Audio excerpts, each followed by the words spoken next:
Good evening and welcome to my channel.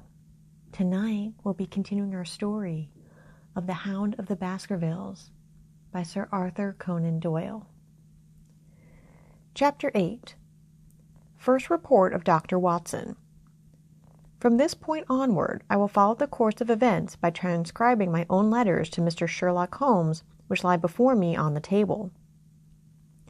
One page is missing, but otherwise they are exactly as written and show my feelings and suspicions of the moment more accurately than my memory, clear as it is upon these tragic events, can possibly do. Baskerville Hall, October 13th. My dear Holmes, my previous letters and telegrams have kept you pretty well up to date as to all that has occurred in this most God-forsaken corner of the world. The longer one stays here, the more does the spirit of the moor sink into one's soul, its vastness, and also its grim charm. When you are once out upon its bosom, you have left all traces of modern England behind you. But, on the other hand, you are conscious everywhere of the homes and the work of the prehistoric people. On all sides of you as you walk are the houses of these forgotten folk, with their graves and the huge monoliths which are supposed to have marked their temples. As you look at their gray stone huts against the scarred hillsides, you leave your own age behind you, and if you were to see a skin-clad, hairy man crawl out from the low door fitting a flint-tipped arrow onto the string of his bow, you would feel that his presence there was more natural than your own. The strange thing is that they should have lived so thickly on what must always have been most unfruitful soil. I am no antiquarian, but I could imagine that they were some unwarlike and harried race who were forced to accept that which none other would occupy. All this, however, is foreign to the mission on which you sent me, and will probably be very uninteresting to your severely practical mind. I can still remember your complete indifference as to whether the sun moved round the earth or the earth round the sun. Let me, therefore, return to the facts concerning Sir Henry Baskerville. If you have not had any report within the last few days, it is because up to today there was nothing of importance to relate. Then a very surprising circumstance occurred, which I shall tell you in due course. But first of all, I must keep you in touch with some of the other factors in the situation.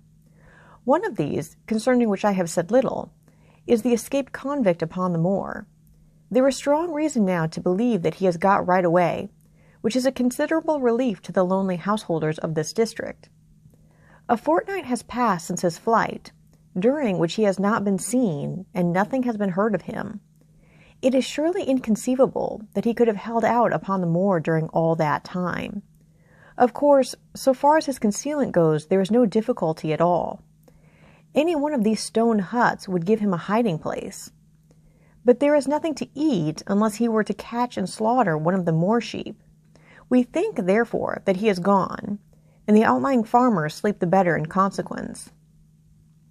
We are 4 able-bodied men in this household, so that we could take good care of ourselves, but I confess that I have had uneasy moments when I have thought of the Stapletons. They live miles from any help. There are one maid, an old manservant, the sister, and the brother, the latter not a very strong man. They would be helpless in the hands of a desperate fellow like this Notting Hill criminal if he could once effect an entrance.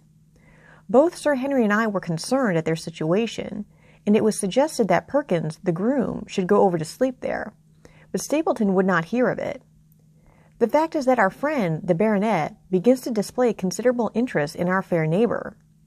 It is not to be wondered at, for time hangs heavily in this lonely spot to an active man like him, and she is a very fascinating and beautiful woman. There is something tropical and exotic about her which forms a singular contrast to her cool and unemotional brother. Yet he also gives the idea of hidden fires. He has certainly a very marked influence over her, for I have seen her continually glance at him as she talked, as if seeking approbation for what she said. I trust that he is kind to her. There is a dry glitter in his eyes, and a firm set of his thin lips, which goes with a positive and possibly a harsh nature. You would find him an interesting study. He came over to call upon Baskerville on that first day, and the very next morning he took us both to show us the spot where the legend of the wicked Hugo is supposed to have had its origin. It was an excursion of some miles across the moor to a place which is so dismal that it might have suggested the story. We found a short valley between rugged tors, which led to an open, grassy space flecked over with the white cotton grass. In the middle of it rose two great stones, worn and sharpened at the upper end until they looked like the huge corroding fangs of some monstrous beast. In every way it corresponded with the scene of the old tragedy. Sir Henry was much interested and asked Stapleton more than once whether he did really believe in the possibility of the interference of the supernatural in the affairs of men. He spoke lightly, but it was evident that he was very much in earnest. Stapleton was guarded in his replies, but it was easy to see that he said less than he might, and that he would not express his whole opinion out of consideration for the feelings of the baronet. He told us of similar cases, where families had suffered from some evil influence, and he left us with the impression that he shared the popular view upon the matter. On our way back we stayed for lunch at Merripit House, and it was there that Sir Henry made the acquaintance of Miss Stapleton. From the first moment that he saw her, he appeared to be strongly attracted by her, and I am much mistaken if the feeling was not mutual. He referred to her again and again on our walk home, and since then hardly a day has passed that we have not seen something of the brother and sister. They dine here tonight, and there is some talk of our going to them next week. One would imagine that such a match would be very welcome to Stapleton, and yet I have more than once caught a look of the strongest disapprobation in his face when Sir Henry has been paying some attention to his sister. He is much attached to her, no doubt, and would lead a lonely life without her. But it would seem the height of selfishness if he were to stand in the way of her making so brilliant a marriage. Yet I am certain that he does not wish their intimacy to ripen into love, and I have several times observed that he has taken pains to prevent them from being tete-a-tete. By the way, your instructions to me never to allow Sir Henry to go out alone will become very much more onerous if a love affair were to be added to our other difficulties. My popularity would soon suffer if I were to carry out your orders to the letter. The other day, Thursday to be more exact, Dr. Mortimer lunched with us. He has been excavating a barrow at Long Down and has got a prehistoric skull which fills him with great joy. Never was there such a single-minded enthusiast as he.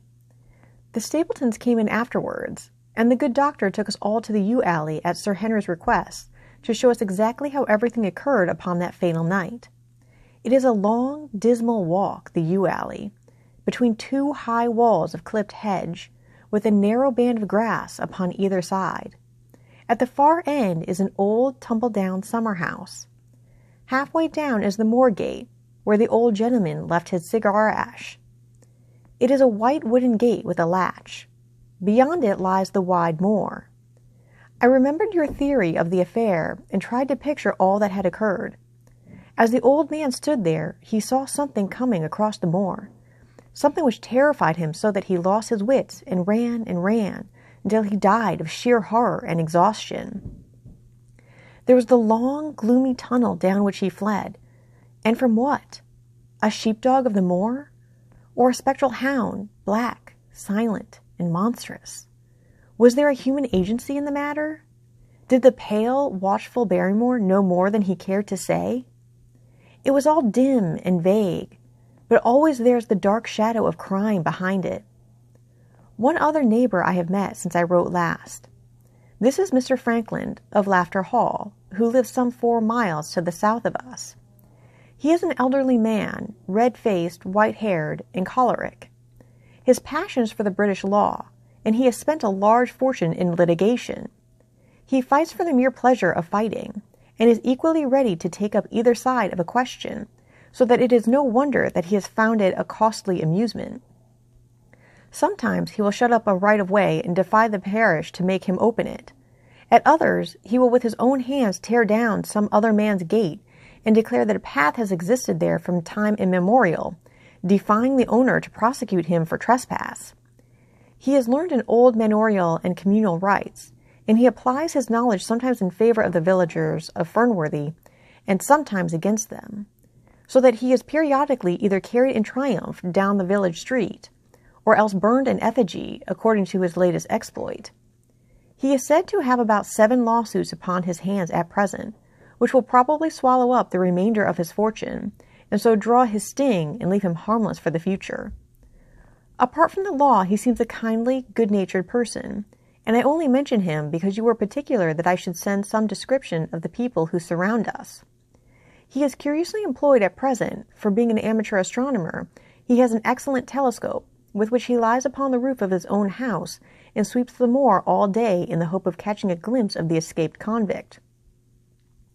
If he would confine his energies to this, all would be well.